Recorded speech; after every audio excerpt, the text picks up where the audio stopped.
Welcome to Bridge the Atlantic. We're your hosts, Marcio and Melissa. And Ross Barber. Today on the show, we have Canadian actress Melissa Verwey. Hi, Melissa. Yeah. Hi, how's it going? Good. I'm good. Good. How are you, Ross? I'm good. I'm good. I'm awesome. I'm all kinds of awesome. Well, I don't know. Now we're pushing the envelope here. So right off the bat, we want to ask you 3 things about yourself that everyone should know. Okay. Everyone should know that I love ketchup on pretty much everything. I'm very creative and think outside the box. And what else? Oh, my right eye is 2 different colors. That's right. I remember that. I remember Melissa and we did a couple acting classes together last year. Yeah. And I think we became good friends, and we always wanted to be in scenes together. And I think it might have been in our first or second scene that we had together. We talked about that. I noticed it. Can you come closer to the camera? Can we see it? I don't know if I can do it. Can I do this? Yeah, do it. Yeah. Zoom? That's really cool. Yeah. So it's like half brown, half blue. But the crazy thing is I know somebody else that I worked with who has the exact same eye. Your eye, you guys share the eye? No, yeah, share the eye. We like take it out and like, oh, we're going out. Do you want to borrow it today? You know? Yeah. That's crazy. Eye things really freak me out. I've got a thing about eyes. Yeah. I don't like to See, I'm okay with that now. Oh. I have contact lenses now, and I was always terrified to get contact lenses. Yeah. And I finally did it, and it took me, I was actually in the opticians for 2 hours trying to get these lenses in. Oh, no. Like, I was sitting there, I had dropped like 5 on the floor, and they had to like throw them out. But luckily, it was my friend who was the optician. Okay. So she was very understanding, but I was just like, oh God, I've like cost you like so much money with all these lenses that are just now discarded all over the place. But anyway. Yeah. So there you go. But he digresses. Yes. So when did you start acting? Honestly, it feels like forever ago, but I remember it was probably grade 11 when I started to take it more seriously. And then in 2003, I auditioned for my first community theater show. I didn't get a part, but I decided to be the curtain puller so I could learn how everything works. And then since then, I just started going out to auditions all the time. So that's like 11 years now, I'd say. Yeah, but this is something that I know about you already, having known you for a little while. But it's you have a great positive attitude, and that I think that's a testament to that. The fact that maybe you didn't get the part, but you still just wanted to be a part of it. Yeah. And you found, like, instead of being negative that you didn't get the part, it was like, what else can I do? Yeah. Right? Well, I find that you can learn just from watching other actors that are way more experienced than you, just like watching their process and how they do things and the choices that they make. Just watching that is a huge learning experience. Exactly. And also probably to learn that, how do I say this? You can often be nervous on stage, but when you're watching someone else, you almost want to tell them, don't be nervous. It's more comfortable when you're just relaxed, and we're relaxed, and we're rooting for you here. You know what I mean? Yeah, and it's like, you're so good. Like, why are you nervous? Like, you're amazing. Yeah, totally. Do you remember your first job as an actress? Oh, I remember my first play, like serious play. Well, I was in high school. It was 42nd Street, and I was playing Phyllis Dale, one of the chorus dancers, and I just loved it. It consumed me. I just thought it was the best thing ever, and I had so much fun with it. I even remember one scene, the lead actress is supposed to come on late, and she gets in trouble, and this is the first time I ever missed a cue, because I was still pretty new, and I ran on late too, but it was so funny. The audience loved it, because here she is getting in trouble, but my character just kind of snuck on late. Wasn't supposed to happen, but it totally worked out. Yeah. That's awesome. Yeah. Have you ever had a moment on stage that you've forgotten your lines? Oh, yes. Yeah. I just did a show where I was the vaudeville nurse, so like the sexy nurse role, and I was spelling a name, and I couldn't remember how to spell. I had like a blank moment. I'm like, I know this. I know how to spell. And I'm like, but then, and it's like so obvious if you spell it wrong too. Yeah. And the name was, I don't even remember the name, but it was, I'm never going to remember this name, but it was a lot like Heisenberg from Breaking Bad. Oh, okay. So I had to stop watching Breaking Bad during rehearsals, or I'd say that name instead of the name I had to say. Yeah. And then what's his name? What's the actor's name? I can't remember that plays Heisenberg. Bryan Cranston. Bryan Cranston just walks on stage when you say, every time you say hi. I'd say it a lot then, because I want him to be on stage the whole time. You just won the Emmy too, right? Yeah. Well deserved. Yeah. So you were just your most recent plays were one of them was On the Rocks at the Hamilton Fringe. Yes. Which is a pretty big deal, because Hamilton Fringe is a pretty big deal. How was that? It was so much fun.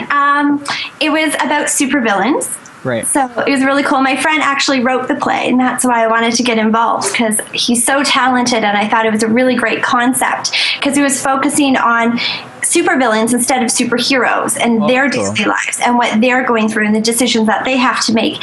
And my character actually had a twist where I wasn't who you would think I am. Nice. Yeah. I unfortunately couldn't make it out to see that. I really wanted to, and I was angry at myself that I couldn't make it happen. Oh, no worries. I have some more coming up. You can come to that. Yes, absolutely. Yeah. And anyone watching this, if you're in the area, you should go check it out. Thank you. And you're usually. I know that again when we did some acting classes together, you always got the role of the nice girl, and you're like So recently you got to play the snobby character. Yes. Nurse Jane Goes to Hawaii. What was that like to finally play an unlikable character? Therapeutic. Really, you could get anything, because it was great. It was almost like the snobbier or the meaner I was, the better. So I got to enjoy that. It was kind of funny. My parents heard it. That would work out for you, Ross. You should try it. So much fun. It was funny because my parents came to the show, and they've obviously seen me all my life, where I have moments where I have maybe not been the nicest person. And my mom was like, yeah, I can see you in that. And I'm like, Mom, I'm not supposed to say that. Thanks. Well, and it was funny because the moments where I was really snobby and had these really great lines, I would hear one person laugh in the audience, and I'm like, that's my mom. My mom is laughing right now. Because it was like a yeah. Well, that's the joy of acting. You get to be different people. Yeah. And, you know what I mean? It's almost like you get to be a child that plays dress up and be anyone you want, and it's socially acceptable because you're an actor. Exactly. It's totally Yeah, exactly. And not just that, like you also along with acting, oftentimes you have to learn certain skills, and in one of your recent plays, Leading Ladies, you learned to tango, and you had to learn to roller skate. Yes, and I also had to do a Marlon Brando impersonation, and I had my first stage kiss. No way! Fun show. Yeah. What was that like? So much fun. So for the audition, they're like, "Oh, do you roller skate?" And I'm like, "Yeah, of course, for sure." Smart girl. Yeah. And then I got the part, I was like, "Oh no!" So I actually found a roller derby champion in Toronto and called her up, and I was like, "Can you give me private lessons? I need to learn to skate, and I have to carry stuff, and there's choreography." And I'm like, "I don't know what to do." So I picked it up. The only thing I couldn't do was break. So we had someone at each end of the stage with a chair, so I would just skate into them. That's hilarious. Yeah. So that was fun. The tango was good. I had to learn a lot for that. So it was really cool to try that out. Marlon Brando, I just watched a lot of Marlon Brando movies and kind of did. My character talks about how he's a tough guy. So she's doing Shakespeare, but she wants her character to be like Marlon Brando. So a Marlon Brando tough guy in Shakespeare. Oh. Well, that's interesting. Yeah. And then the kiss, that was just, different experience. First rehearsal that we did it, I didn't think we were going to do that scene. So I didn't say anything yet because I had wanted to talk to the actor, just like kind of be like, so I'm going to kiss you. I hope that's okay. It's in the script. And then we get to that part and we're just about to do it. And I was like, stop, I've never done this before. I'm like, wait, hold up. I don't know what to do. So that was kind of awkward. Well, you said that during your audition, they asked you if you could roller skate. Yes. And you said yes. I think this is something really important to any aspiring actors that are watching this right now or listening to this. It's important that you almost always say you can do what they ask you to do, within reason. But it's smart to do that because totally you can there's always a window where you go to learn it. And the thing is, like, my rule is if you've touched something at least once, you know how to do it. So I have sounds naughty, Melissa. That's naughty. I'm not trying to be naughty, but I have touched a roller skate at some point in my life, I'm sure. Yeah. So technically, I can do it. There you go. Okay, I like that way of. I've never heard that before, but I like it. Yeah, I like that. I like it. Feel free to use it, in a non-naughty way. No, yeah, of course. Yeah. But no, that's really cool because, and I personally, and I think you could probably, a lot of people can relate to this. I tend to learn and do my best work under pressure anyway. Yeah, if you give me a window, and probably the same with you, right? You had to learn it, so you did. Yeah, exactly. Because you can't procrastinate, really. You have to do it. You have people depending on you for rehearsals to roller skate. Mm-hmm. So you kind of put that pressure on yourself, and then you are more motivated, I think. So currently you are, I just said you are. Yeah, you did. I har, yes. Currently you're in something called Jenny's House of Joy, where you get to play a prostitute and play a set in the early 1900s. Yeah. So that sounds really exciting. So exciting. I play a prostitute, a classy prostitute, high-end prostitute. Well, yeah, and I get to wear the corsets, which is so much fun. Yeah. So that's the one you'll see me at. Yeah, okay, awesome. I'll be there. Yeah. Front row. Great. Hands off. I mean, it's really fun. Pardon? Ross, terrible. What did you say? He said pants off.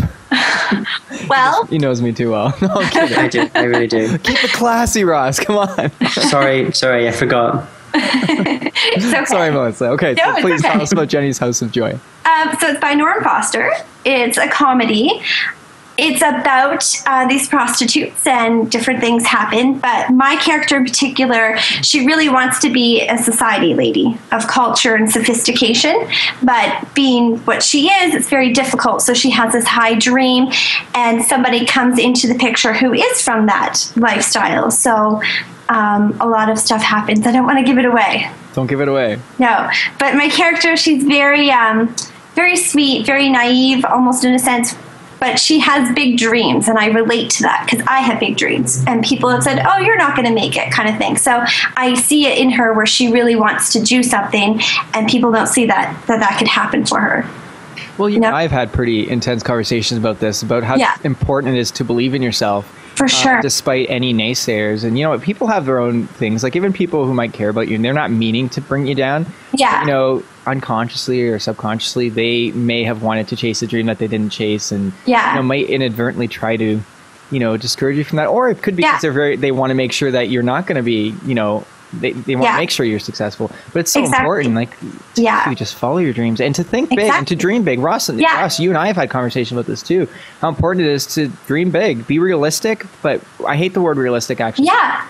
What I mean by realistic is, proper steps to get there, or create a plan. Yeah. Yeah. No, dream big. Realistic. I've heard the words realistic before, meaning not to dream big, and that's not what I mean. Yeah. You just got to be smart about it, but dream big. Sure. Yeah, absolutely. Yeah. I love. I kind of figure, why not? You have this life. Why not aim for what you want the most in life? Why settle for something that's not what you're really going for? And it's your life, right? Yeah. It's your life. It's that. Exactly. I actually just read this quote. I'm going to paraphrase it, but it was like, don't let someone. Actually, I think it was. I don't remember who it was now. I think it was Sylvia Plath, actually. Okay. I might be wrong. But something about how not to let people dictate your life, that they don't have to live out your decisions. Don't let people make decisions for you and they don't have to actually live it out. They don't have to suffer or benefit from the consequences of those decisions. True. That's smart. Yeah, and totally. Another one is be wary of advice, even this. Yeah. Yeah. Oh, I like that. It's so important because everyone wants to say something, but it's your. That's true. I always think, I heard this thing about when you get reviews, you're never as good as they say, and you're never as bad as they say. I love that. Yeah. So that's what I remember when I hear stuff. I take it with a grain of salt because you're not really as good as they say, but you're not as bad, So don't let things get to your head. Yeah, and it's subjective. Yeah. It's subjective. You know what I mean? So subjective. Obviously, I think it's a good thing to read the good reviews. Don't read bad reviews. Yeah. Don't read it. Read your good reviews. But again, let it just be a thing that, encourages you. Oh, this is awesome, cool. Not anything else that makes you think, oh, I'm awesome. Oh, I'm the best. Well, you should think that anyways, but true. But no, I really like that. I really like that. So, and you're also doing, first of all, Jenny's House of Joy. Where is that taking place? Where is that? That's at the Eldershot Players in Burlington. Okay, cool. It's at the end of Ontario, Canada. October. Yes. Yeah. And it runs for 3 weekends. It's dinner theater too. So you get dinner and a show. Very cool. Yeah. Very cool. And you're also in Pinocchio, which is a children's play. Yes, that's in November. Oh, cool. We haven't started rehearsals yet, but soon we will. So I'll be overlapping both plays. Mm-hmm. But I play a fox, and I'm kind of a villain character. No one's going to like me in this one. I'm really excited. I kind of moved the story along because it's a more children's pantomime version of Pinocchio. And I kind of bring things along, and I'm not so great. I'm a bad person, but I love it. Well, that's why you're an actor. Right? Yeah, I want the kids to boo me. Do you get some sort of sick satisfaction off that? Yeah. Booing me. I love it. I once did one show, a kid's show, where I was a villain a long time ago. And at the end of the show, the children line up and they get your autograph. So when you're the princess, like all the girls come up to get your autograph. And since I was the villain, I had no lineup. I took it as a compliment. Yeah. But that means you did your job well. So exactly. You scared the hell out of kids. That's great. You did a great job. Thank you. Yeah. One thing that I'm interested in, would be, because I've done a few auditions before for different things. I'm interested to know what's been your worst audition experience. What's just the nightmare story. Stories, if there is one. I have two that I think of right away. This was in my beginning stages. One where I had to act out that I was giving birth. And I just did it so awkwardly because I've never had that experience. So it was just based on what I saw on TV, really. And it was just like, okay, go. And I'm sitting on a chair, pretending that I'm pushing a child out. And it was just super awkward. And then another one where the character was going through some rough times, and I thought it was so sad and tragic, and I was pretending to smoke a cigarette, and it was just horrible. And then they were that's not what we wanted. They wanted the person to not care about the problems. So what, whatever. And it was just I made the worst choice. And I just thought it was so sad and upsetting, and it was just the wrong choice. So sometimes do they give you the freedom to interpret the character as you want to? So they don't necessarily say, this is what's going to happen, do it. Yeah. You've kind of got free reign. That's interesting. Yeah, sometimes they'll just give you sides ahead of time or there, and then you just kind of interpret it how you would like, and then they'll give you direction can you do this or do this? Or sometimes they'll tell you exactly what they're looking for, the character is this, this, and this, and then you try to do that right off the bat. So it's good when you're practicing to try different ways of doing something, make different choices, have different emotions, try to read it differently so that if they do give you direction, you've already kind of prepared for it and know what to do. Well, I personally like a mix of both of those. I don't want to be told exactly what you're doing, or else it takes the fun of it. But you also want direction, because like you said, you prepare something and it's not what they want. And you just feel like you wasted your time in a sense. Exactly. It's tell me kind of what you want, and I'll prepare, which kind of the rule of three. You should always kind of have three different kind of preparations, right? Just 3 different takes and 3 different... Exactly. I love, though, when they let you do your own monologue instead of giving you sides. I actually just had an audition on Sunday, and I did my monologue. It was very dramatic, and it's a sad one. And then afterwards, they gave me direction to pretend that I was talking to a witness, and I was interrogating them using my monologue. So that was really fun. It was more a workshop for me as opposed to just an audition, because I found things in it that I never found, because I would have never thought to do that with that particular monologue. Right. Yeah. So what sort of advice would you give to somebody who is an aspiring actor and they've never auditioned before? Let's see. Okay, first of all, don't go up and shake their hands. A lot of people don't like their hands being shook, so don't go to shake someone's hand unless they go to shake yours. Have confidence and personality. Don't show that you're nervous if you can, because they know you're nervous. Just try to be confident, show them who you are, because you only have a little bit of time, right?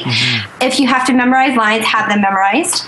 have a lot of different options, and don't hold back. That's something I used to do, where I'd think of an idea like, oh, I could do this and this, but I'd hold back. I'd be like, oh, I don't know if that's what they want. And then afterwards, you're like, I should have done that, because I would have stood out. I would have done something different, unique, and I would have gone with it, So definitely don't hold back when you're making decisions.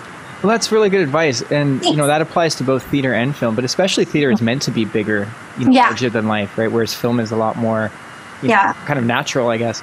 Yeah. For the most part, obviously you have performances like Jack Nicholson in The Shining. That is a very theatrical performance, and it worked well.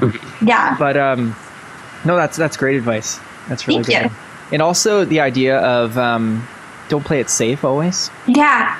Right? Yeah, sometimes it's kind of nice to make a choice that no one else is going to make. Mm-hmm. Like if everyone's playing the character the same way in the audition, you might play it wrong, in quotations, but you'll be memorable. Yeah. And you might even show them that you can think differently and outside of the box with your character. So sometimes don't always go for the obvious interpretation. And what sort of what sort of work ethic do you have? I have one where I always try to be better every day than I was yesterday. So if I applied for auditions yesterday, I want to apply for more today, or I'll sign up for different classes. Or if I'm not in a show, I have to be in a class. And if I am in a show, I love to read a lot, but I will not read any book while I'm learning lines. Because I feel like if I have time to read or watch TV, I have time to do my lines. And I feel like you should work on your craft every single day, whenever you have a chance. But still go out and experience life, because acting is about life experiences, right? So basically, I don't know, I just try to work on it every day, every moment that I can, and talk to people about it and reach out to people and share ideas, Yeah, exactly. Mm-hmm. I think it's also important that, like you said, if you're passionate about something, don't keep it within. Yeah. Share it with people. Let it out. Energy. Yeah, yes. Exactly. Yeah. Exactly. Very cool. Yeah. Very cool. So are you ready for 20 questions? Oh, no. Okay. I am. That's what everyone says. Everyone's always so scared. I'm so nervous. I'm like, do I have to research? I'm like, what if these are really hard skill testing questions? Yeah. I have a calculator nearby. No, I don't. All right. Okay. Ready. Here we go. Okay. Coffee or tea? Coffee. Meat or veggies? Ooh, veggies. CD or vinyl? Vinyl. Summer or winter? Winter, actually. I love Christmas. I'm shocked. Yes. Pizza or pierogies? Pizza. Twitter or Facebook? Twitter. Theater or film? Theater. Cookies or cream? Cookies. TV or Netflix? Netflix. Rain or shine? Shine. Ryan Gosling or Jared Leto? Ryan Gosling. I like him. I knew that. Canadian. Yeah, that's true. Yeah. Is he Canadian? Anyway, yeah. From London, Ontario. Yeah. Yoga or yogurt? Yoga. Celine Dion or Marilyn Manson? Celine Dion. Cats or rats? Cats. Michael Jackson or Michael Bolton? Michael Jackson. Twerk or work? Work. Ricky Gervais or Ricky Martin? Ricky Martin. Why not? That might be the first Ricky Martin. Whale or kale? Kale. Yeah. Bette Midler or the Riddler? Bette Midler. And finally, you have to decide Ross or Marcio. I can't. You have to. No, both of you. You can say Marcio. It's okay. It's okay. No. You can say it. Yeah. Can I I won't. I'm saying it for you. It's Marcio. Can I do Rossio? Rossio. That's both of you. No. Or just moss. Moss could work. Moss. Okay, I'm gonna say moss. That sounds so bad. Moss is like something that grows on rocks. It is. Algae. That's what it is. That's what we are. Apparently. Algae grows in the Atlantic. Yes. The Atlantic, it all ties in. It is genius. She planned this out. She planned this out. I think you planned that, yeah. Me? No, I'm just kidding. So, quick question for you. Yeah. I know you do a lot of theater. Is film also something that you're interested in? For sure. I just felt my comfort zone was in theater, but now I'm trying to break out into film and TV. That's why I took some classes to get more comfortable in front of the camera. And I feel like it's different skills that I would like to test out and try out. a whole other experience in its own. So I would love to. Well, I mean, this is not always the case, but in most cases, some of the best and most respected actors come from theater. You know, there's just a different discipline. I think the fact that you need to have all your lines memorized. You're live on stage. It's not, oh, okay, let's redo the take, and that's not taking anything away from. No, not at all. I respect both equally. Totally, yeah. But there is, and obviously, it's not just one or the other. But it does teach you a discipline, I think. Yeah. What would you say that, you know, having, like you said, I think over a decade worth of acting in theater, what do you feel like that's going to bring you in experience into film? For one, improv. I've really learned to be quick on your feet, because in live theater, anything can happen, right? Mm-hmm. So definitely that. Definitely, like you said, the work ethic of being so dedicated, knowing all your lines and being so prepared. I think that would bring it. And I almost feel like, because in theater you have to be more big scale with your emotions, it's easier to tone that down than have nothing and have to build it up. So I feel like if I bring that, it'll be easier to tone it down for film. That's really cool. I never really thought about it like that before. Oh, okay. That's really good. Cool. Thank you. Yeah. And also, am I right to say you've done some voiceover work? Yes, I have. Recently? Yeah. What was that like? And how'd you get hooked up with that? So much fun. It started, I went to an acting workshop with a casting director, and her main note was my voice, that it's really high pitched and cartoony and Disney-like. So someone there was like, you know what, you'd be really great for voiceover. So she connected me with a studio, and they do children's books, like narrations. So I just kind of made a demo for them, and then they started calling me for work, and it was so much fun. That's really cool. I actually just, a couple nights ago, I watched a documentary about voice acting. I think it was called, what was it? I Know That Voice, or something along those lines. It's on Netflix. Okay. You might want to check it out. It's really interesting. I think it's something like, I'll let you know the exact, I'm pretty sure it's I Know That Voice. You know, over the screen right now, I'll just put the actual title, like, no stupid, the actual title. But it was actually really interesting. It gave me a whole new respect for voice acting, something I've never really done before. No, you should do it. It's fun. And it's very interesting. Yeah. It was relaxing because no one's watching you. You're in this room by yourself with a mic. They can hear everything, but nobody watches you. They're in a whole other separate room. And funny story, though, I was doing one children's book where we started it Friday and finished it Monday. Mm-hmm. And over the course of the weekend, I got really sick. Oh, no. So like, I'm talking coughing, sneezing, blowing my nose, sore throat, sick. So when I came in on Monday, and I warned them, I'm like, I'll still come in because like I'm dedicated, but I don't know if my voice is going to sound the same. So it took even longer to finish it, to like match my voice, and breaks in between to blow my nose and drink orange juice and tea and water and all the cough drops I can fit in my mouth. But it was still really fun. That's cool. Yeah. What are some film recommendations you would have? Whether it's some of your, most likely some of your favorite films, and just some film that maybe somebody hasn't seen, or maybe is not as well known, or is well known, doesn't really matter, that people should be watching, people should be checking out. Okay, let's see if I can name a couple. Breakfast at Tiffany's, love. Gone with the Wind. Okay. I know it's long. It's worth it. Classics, though. Yeah, I love the classics. I'm all about the classics. I love Marilyn Monroe, so Gentlemen Prefer Blondes. Great. How to Marry a Millionaire. On the Waterfront with Marlon Brando. Those are probably my top ones. I love the classics. It's funny you say that, because a lot of those movies, it really was much more like a theater performance being filmed. Yes. Mm-hmm. You know, and Marlon Brando especially, like it was all very much you had to act. Yeah. You know, very few takes, and True. I'm not even sure it was multi-camera at all, but I don't. You know, it's very interesting, and it makes sense why you really like that. Yeah, thank you. But they're good movies, so good. You can pick up so much from them. You know. Absolutely. Yeah. Actually, in one more small note there is, you know, those movies really were about the acting, I think. Yeah. Like it's about the story. Yeah, they couldn't hide behind anything. It was.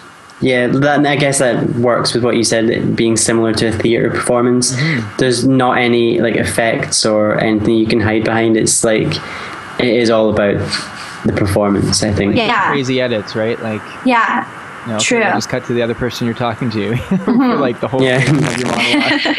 Actually, every time I'm watching a TV show or a movie and I see like someone's having a monologue and it just cuts to the other person that's not saying anything for like half the monologue, I'm like, that's me. poor actor. But hey, where can people find you online? So my website is melissaverwey.wordpress.com. And there I list all my upcoming shows, resume, photos from productions. I have a blog as well, just of what's happening in my career. So check it out. Thank you. Stay up to date on everything that's happening. Yeah, for sure. Oh, hey, Melissa, this has been absolutely great. It's been a pleasure to have you on the show. Thank you. Thanks for having me. It's been a lot of fun. Yeah, it's been great. Even personally, just to talk to you. I haven't talked to you in quite a while. Oh, we really do need to catch up. Yes, we finally need to make it happen. Yes, we will. Well, absolutely. Yeah, so thank you so much. Please come on the show again soon. Let us know when you have other projects on the go. And I will. Cool. Well, thank you. Awesome. Thanks very much. Thank you. Bye. Thanks for watching Bridge the Atlantic. If you like what you saw, make sure to like, favorite, and most importantly, subscribe so that you don't miss each week's episode. Click on the videos above us if you'd like to see more, and please feel free to leave us a comment letting us know what you think of the show. Follow us on Twitter, Instagram, and Facebook, and subscribe to us on iTunes so that you can listen to us on the go. Thanks again for being awesome, and we'll see you on next week's episode.